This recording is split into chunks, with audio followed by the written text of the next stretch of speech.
오늘 이제 사사기 1장 이 후반절 본문 말씀은 그 이스라엘의 각 지파가 이제 분배받은 땅에서 어떻게 전쟁을 했고 점령 역사를 써 내려갔는지 기술하고 있는 부분입니다.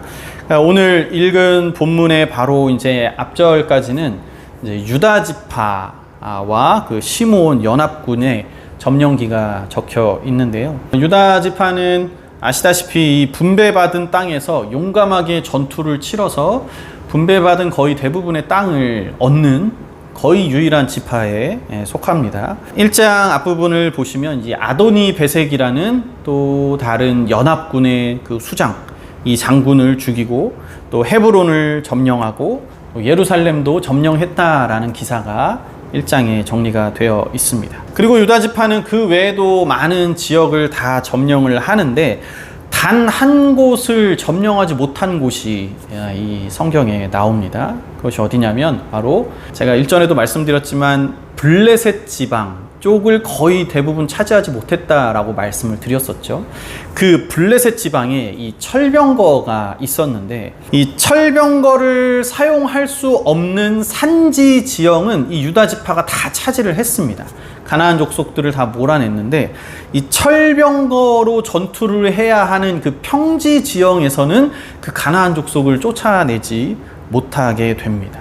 그러니까 유다 지파가 갈렙의 지휘하에 정말 하나님의 말씀대로 점령 전쟁을 치렀고 가나안 족속들을 다 몰아내고 모든 지파들의 정말 대표가 되는 격으로 정말 하나님의 말씀대로 잘 해왔는데 이 철병거가 있었던 블레셋 지방의 평지 지역만큼은 전쟁에서 싸워서 얻어내지 못했습니다. 그것이 이제 유다 지파의 단 하나의 오점이라면 오점일 수가 있는 부분입니다. 그 위대한 갈렙이 있었던 유다 지파조차도 이 철병거는 너무너무 전쟁하기 버거웠던 상대였던 것 같습니다.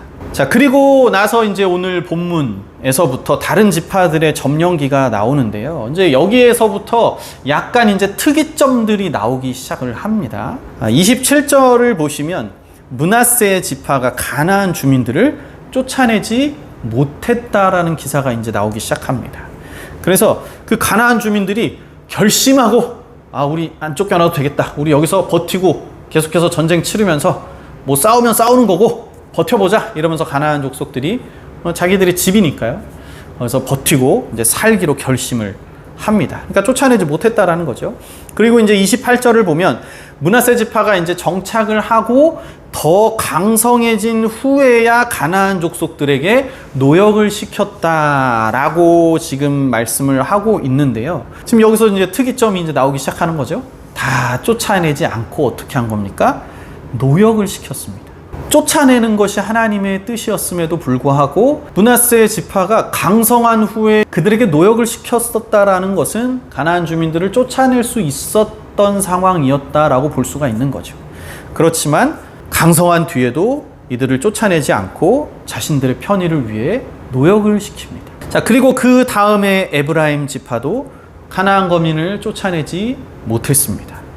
그리고 스불론 지파도 쫓아내지 않았고 이들도 므낫세 지파와 마찬가지로 가나안 주민들을 노역을 시켰습니다. 그 뒤에 아셀 지파는 어떻습니까? 아셀 지파는 가나안 거민을 쫓아내지도 못하고 그냥 가나안 거민 족속 안에 전쟁을 치러서 이긴 족속도 아니고 그들에게 이겨서 강성한 나라가 아니라 그저 그 안에 속한 나라, 속한 지파로서 살게 됩니다. 그리고 그 뒤에 납달리 지파도 가나안 거민을 쫓아내지 못했고 또 일부는 쫓아내지도 않고 노역을 시키면서 함께 거주합니다. 자, 점점 상황이 처참해지고 있죠. 자, 그런데 이제 마지막이 정말 대단원의 어떤 막을 우리에게 보여주는 것과 같은 사건이 벌어지는데요. 이 마지막에 나오는 지파가 단 지파입니다. 이 단 지파는 더 처참합니다. 34절 말씀을 보시면 단 지파는 오히려 아모리 족속에게 쫓겨가서 자신들이 분배받은 땅에 거주하지도 못하고 산골짜기로 들어가서 숨어 지내게 됩니다. 그러니까 본인들이 분배받은 땅에서 전쟁 한번 이겨보지 못하고 오히려 가나안 거민에게 쫓겨서 산골짜기로 쫓겨나게, 그리고 그곳에서 좁은 땅에서 살게 되는 신세가 되어 버린 겁니다. 그러니까 나중에 이제 요셉 지파의 도움으로 이 아모리 족속의 기세가 좀 꺾이긴 하지만 이 단지파는 결국은 분배받은 땅에 거주하지 못하고 산골짜기 이 좁은 땅에서 조용히 지내야 하는 처참한 결과를 보이게 됩니다. 자, 여기서 특이점이 뭡니까? 유다 지파의 그 단 하나의 오점, 그 블레셋의 철병거 평지 지방을 점령하지 못한 그 단 하나의 오점 이후로 실패가 점점 확대되고 있다는 겁니다. 자, 유다 지파가 다 잘했지만 철병거가 두려워서 평지 전투를 하지 못했거나 실패했습니다. 그 일 이후로 다른 지파들도 그 일에 영향을 받았습니다. 전쟁을 꺼리기 시작하고 또 이긴다 하더라도 가나안 주민들을 쫓아내지 않는, 가나안 주민들을 쫓아내지 못한다라는 기사가 많이 나오기 시작하면서 이제 전쟁에서 자꾸 졸전을 벌이면서 실패하게 되는 이런 사건들이 벌어지면서 나중에서 이제 힘이 강성하여서 마침내 가나안 족속을 굴복시킨다 하더라도 이제 그들을 쫓아내지 않고 자기들 곁에서 노역을 시키고 있습니다. 그리고 마지막은 어떻습니까? 단지파는 그 가나안 지파 사람들을 노예로 부리기는커녕 본인들의 땅도 차지하지 못하고 산골로 밀려나 살아야 하는 끔찍한 상황에 놓이게 됩니다. 자, 여러분, 이스라엘의 가장 화려한 역사의 순간이 여호수아 그리고 사사기의 첫 시작입니다. 이스라엘의 가장 화려한 역사, 이 가나안을 차지하고 하나님께서 이스라엘이라는 나라를 세우시는 이 원대한 여정에서 사실 여러분 가장 중요한 포인트는 무엇입니까? 가나안 땅을 차지하는 겁니다. 땅을 얻는 겁니다. 땅이 없었던 나그네와 같았던 이스라엘 백성들이 땅을 얻는 이 과정이 이스라엘의 가장 화려한 이 역사 가운데에서도 가장 빛나는 사건이 땅을 차지하는 사건입니다. 그런데 다른 모든 지파들은 각자의 땅을 가지고 가나안 땅에 거주하게 되는데 단지파는 유일하게 그렇게 하지 못한 지파가 돼버린 겁니다. 완전한 실패인 거죠. 오늘 이 사사기 1장에서 실패가 점점 확대되는 이 역사가 기술이 되면서 이 과정을 통해서 우리에게 가르쳐주고 있는 바는 무엇일까요? 저는 오늘 이 말씀을 통하여서 어떤 부분을 깨달았냐면 바로 점진적으로 확대되는 죄의 모습을 보았습니다. 죄는 한 가지 속성이 있죠.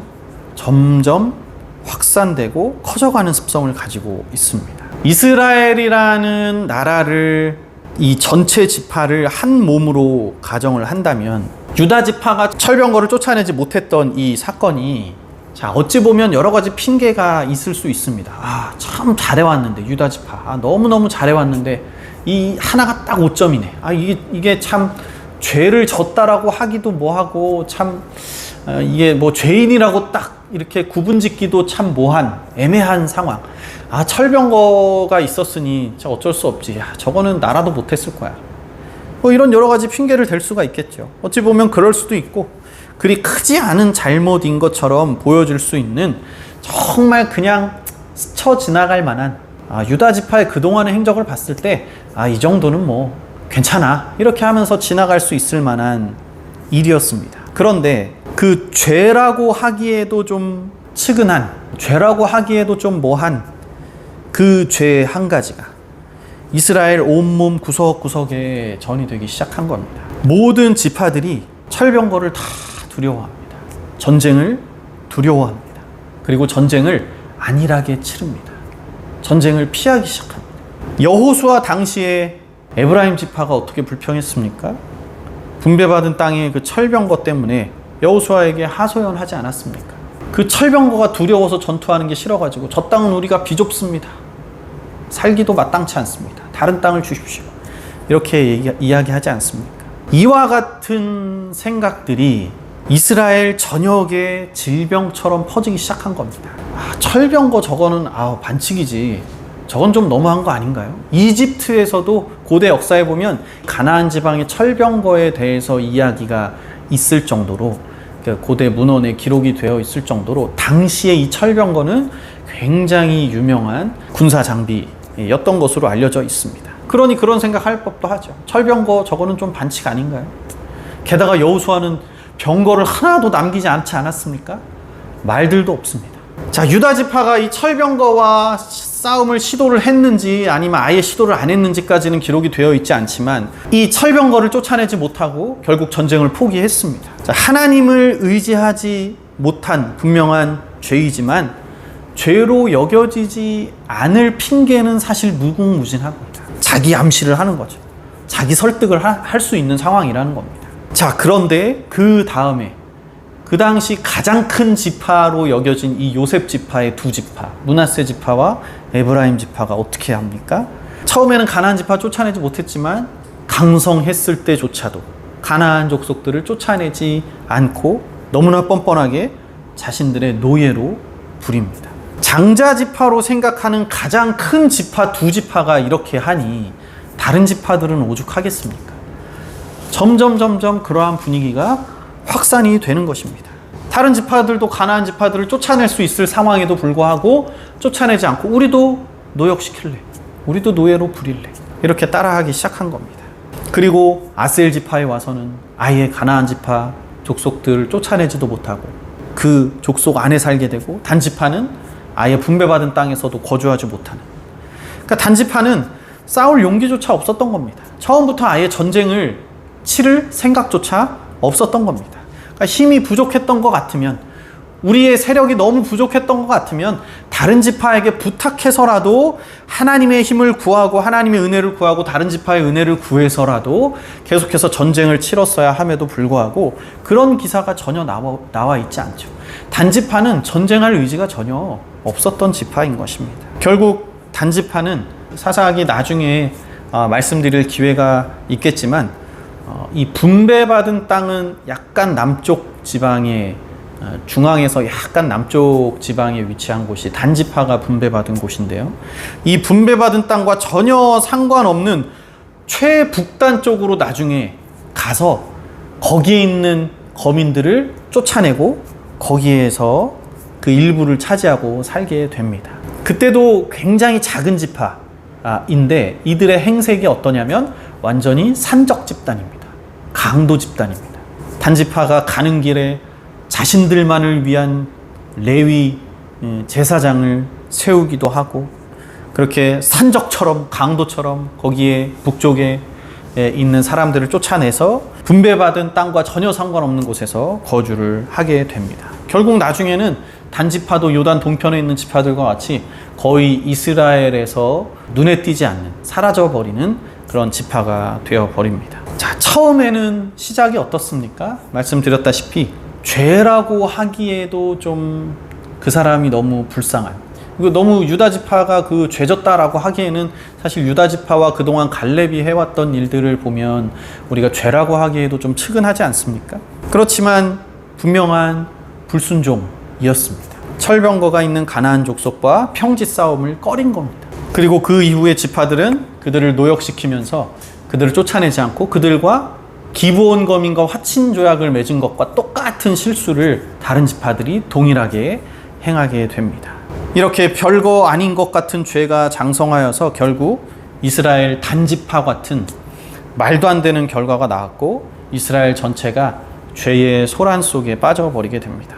이스라엘이라는 커다란 몸은 이제는 스스로 정화작용을 할 수 없을 만큼 죄에 물들게 되었고 그 나라는 결국 파멸에 이르게 됩니다. 이것이 바로 죄의 가장 큰 위험성입니다.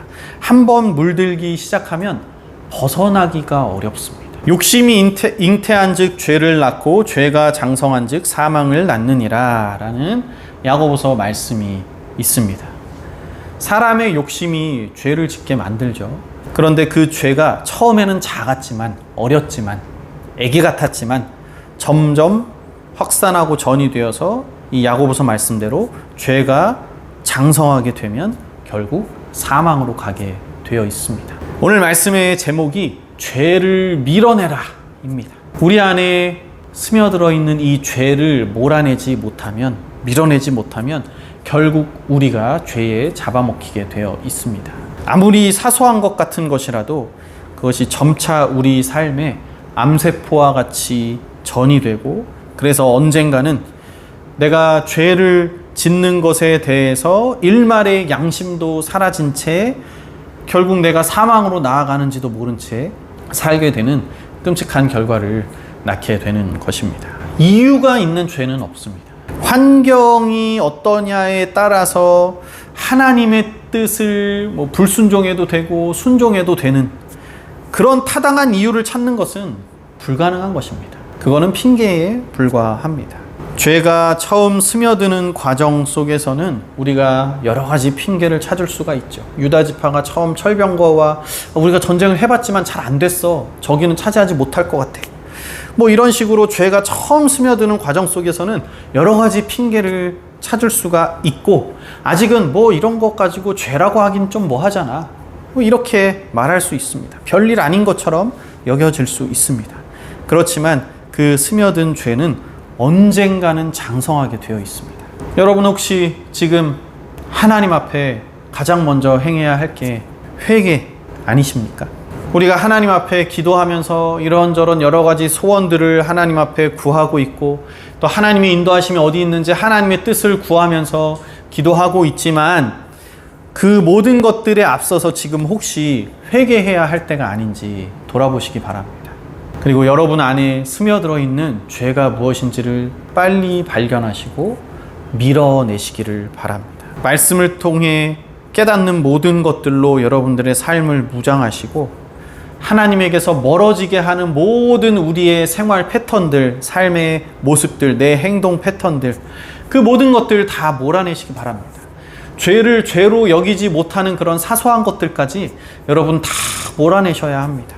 기생충처럼 우리 몸에 숨어들어서 우리를 갉아먹고 있는 이 죄를 하루속히 몰아내시기 바랍니다.